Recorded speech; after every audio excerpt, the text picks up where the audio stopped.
ನಾಳೆಯಿಂದ ನಮ್ಮ ಮೆಟ್ರೋ ದರ ಏರಿಕೆ ಆಗುತ್ತೆ ಅನ್ನೋ ಆತಂಕ ಸಿಲಿಕಾನ್ ಸಿಟಿಯ ಜನರಲ್ಲಿ ಇತ್ತು. ಕೇಂದ್ರ ಹಾಗೂ ರಾಜ್ಯ ಸರ್ಕಾರದ ರಾಜಕೀಯ ಕಚ್ಚಾಟಕ್ಕೆ ಕಾರಣ ಆಗಿತ್ತು. ಈ ಎಲ್ಲ ಡೆವಲಪ್ಮೆಂಟ್ಗಳ ಮಧ್ಯೆ ನಮ್ಮ ಮೆಟ್ರೋ ಪ್ರಯಾಣಿಕರಿಗೆ ತಾತ್ಕಾಲಿಕ ರಿಲೀಫ್ ಸಿಕ್ಕಿದೆ.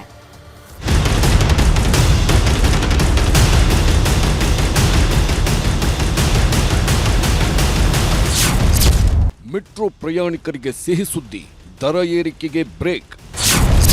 ಕೇಂದ್ರದಿಂದ ಸೂಚನೆ, ಬೆಲೆ ಏರಿಕೆ ಕೈಬಿಟ್ಟ ಬಿಎಂಆರ್ಸಿಎಲ್. ದೇಶದಲ್ಲಿ ದುಬಾರಿ ಅನ್ನಿಸಿಕೊಂಡಿರೋ ನಮ್ಮ ಮೆಟ್ರೋ ನಾಳೆಯಿಂದ 5% ದರ ಏರಿಕೆ ಜಾರಿ ಮಾಡಿ ಮತ್ತಷ್ಟು ದುಬಾರಿ ಆಗುತ್ತಿತ್ತು.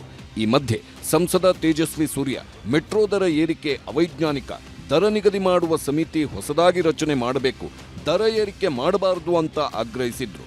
ಕೇಂದ್ರ ವಸತಿ ಮತ್ತು ನಗರಾಭಿವೃದ್ಧಿ ಇಲಾಖೆ ಜೊತೆಗೆ ಮಾತನಾಡಿ ದರ ಏರಿಕೆ ಆಗಲ್ಲ ಅಂದಿದ್ರು. ಆದರೆ ಬಿಎಂಆರ್ಸಿಎಲ್ ಮಾತ್ರ ಸಂಜೆವರೆಗೂ ಅಧಿಕೃತ ನಿರ್ಧಾರ ತಿಳಿಸಿರಲಿಲ್ಲ. ದರ ಏರಿಕೆ ಏನಾದ್ರು ಕೈ ಬಿಟ್ರ ಸರ್? ಇಲ್ಲ, ಈಗ ಬಂತು ನಮಗೆ ಮೆಸೇಜ್. ನಾನು ಇನ್ಫ್ಯಾಕ್ಟ್ ಪ್ರೆಸ್ ನೋಟ್ ಈಗ ನಿಮ್ಗೆಲ್ಲ ಬರ್ತಾ ಇದೆ. I just got information from ಅದು ಮೇಲ್ ಬಂತು ನನಗೆ, that just hold put on hold ಅಂತ. ಸೊ ನಾಳೆ ನಮ್ದು ಬೋರ್ಡ್ ಮೀಟಿಂಗ್ ಫಿಕ್ಸ್ ಆಗಿದೆ. So there it will be decided. So ನಾಳೆ ಬೆಳಿಗ್ಗೆ ಆಗಲ್ಲ. ನಾಳೆ ಬೆಳಿಗ್ಗೆ ಆಗಲ್ಲ. ನಾಳೆ ಬೆಳಿಗ್ಗೆ ಇಲ್ಲಮ್ಮ, ಇಟ್ಸ್ ಪುಟ್ ಆನ್ ಹೋಲ್ಡ್. ನಮ್ಮ ಮೆಟ್ರೋ ಅಧಿಕೃತ ಮಾಧ್ಯಮ ಪ್ರಕಟಣೆ ಹೊರಡಿಸಿದ್ದು ನಾಳೆಯಿಂದ ದರ ಏರಿಕೆ ಆಗಲ್ಲ ಅಂತ ಹೇಳಿದೆ. ಅಂದ್ರೆ ದರ ಏರಿಕೆ ಆಗೋದೇ ಇಲ್ಲ ಅಂತ ಹೇಳೋಕೆ ಸಾಧ್ಯ ಇಲ್ಲ. ಯಾಕಂದ್ರೆ ಈಗ ಲಭ್ಯವಾಗಿರೋ ಮಾಹಿತಿ ಪ್ರಕಾರ ನಾಳೆ ಬಿಎಂಆರ್ಸಿಎಲ್ ಬೋರ್ಡ್ ಮೀಟಿಂಗ್ ನಡೆಸಲಿದೆ. ಬೋರ್ಡ್ ಮೀಟಿಂಗ್ ಬಳಿಕ ದರ ಏರಿಕೆ ಅಸಲಿ ಚಿತ್ರಣ ತಿಳಿದು ಬರಲಿದೆ. ಇನ್ನು ದರ ಏರಿಕೆ ಕೈಬಿಟ್ಟಿದ್ದನ್ನ ಸಂಸದ ತೇಜಸ್ವಿ ಸೂರ್ಯ ಸ್ವಾಗತಿಸಿದ್ದಾರೆ. ಎಕ್ಸ್ನಲ್ಲಿ ಪೋಸ್ಟ್ ಮಾಡಿರುವ ತೇಜಸ್ವಿ ಸೂರ್ಯ, ಇದು ಬೆಂಗಳೂರು ಜನರಿಗೆ ಸಂದ ಜಯ. ರಾಜ್ಯ ಸರ್ಕಾರದ ಜನವಿರೋಧಿ ನೀತಿಗೆ ಕೇಂದ್ರ ತಡೆ ಹಿಡಿದಿದೆ. ಟಿಕೆಟ್ ದರ ಏರಿಕೆ ಸ್ಥಗಿತ ಕೇವಲ ತಾತ್ಕಾಲಿಕ ರಿಲೀಫ್ ಅಷ್ಟೇ ಅಂತ ಹೇಳಿದ್ದಾರೆ.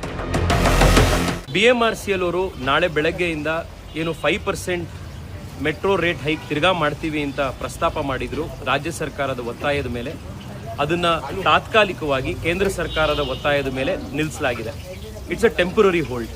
ಈ ಸಸ್ಟೈನ್ಡ್ ಪಬ್ಲಿಕ್ ಪ್ರೆಷರಿಗೆ ಹೋರಾಟಕ್ಕೆ ಸಿಕ್ಕಿರುವಂಥ, ಕಾಮನ್ ಮ್ಯಾನಿಗೆ ಸಿಕ್ಕಿರುವಂಥ ಒಂದು ಜಯ ಇದು. ಬಟ್ ಇದು ಪರ್ಮನೆಂಟ್ ಸೊಲ್ಯೂಷನ್ ಅಲ್ಲ. ನಮ್ಗೀಗಾಗಲೇ ಅರ್ಥ ಆಗಿದೆ, ಬೆಂಗಳೂರು ಮೆಟ್ರೋ ಇಂಡಿಯಾದಲ್ಲೇ ಕಾಸ್ಟ್ಲಿಯೆಸ್ಟ್ ಮೆಟ್ರೋ ಆಗಿರೋದು ಯಾಕೆ ಅಂತಂದರೆ ಸ್ಟೇಟ್ ಗವರ್ಮೆಂಟು ಮೆಟ್ರೋಗೆ ಬಜೆಟರಿ ಸಪೋರ್ಟ್ ಕೊಡ್ತಾ ಇತ್ತು, ಅದನ್ನು ನಿಲ್ಲಿಸಿರೋದ್ರಿಂದ. ಒಟ್ನಲ್ಲಿ ರಾಜಕೀಯ ಕೆಸರೆರಚಾಟಗಳ ಮಧ್ಯೆ ನಮ್ಮ ಮೆಟ್ರೋ ಪ್ರಯಾಣಿಕರು ದರ ಏರಿಕೆ ಆಗದೇ ಇದ್ರೆ ಸಾಕು ಅಂತಿದ್ರು. ಈ ಮಧ್ಯೆ ಬಿಎಂಆರ್ಸಿಎಲ್ ಎಂಡಿಗೆ ಕೇಂದ್ರದಿಂದ ಮೇಲ್ ಬಂದ ಹಿನ್ನೆಲೆ ತಾತ್ಕಾಲಿಕವಾಗಿ ಮೆಟ್ರೋ ದರ ಏರಿಕೆ ತಡೆ ಹಿಡಿದಿದ್ದು ಸದ್ಯಕ್ಕಂತೂ ಪ್ರಯಾಣಿಕರ ಪಾಲಿಗೆ ತಾತ್ಕಾಲಿಕ ರಿಲೀಫ್ ಸಿಕ್ಕಂತಾಗಿದೆ. ಪ್ರಗತಿ ಶೆಟ್ಟಿ, ನ್ಯೂಸ್ 18, ಬೆಂಗಳೂರು.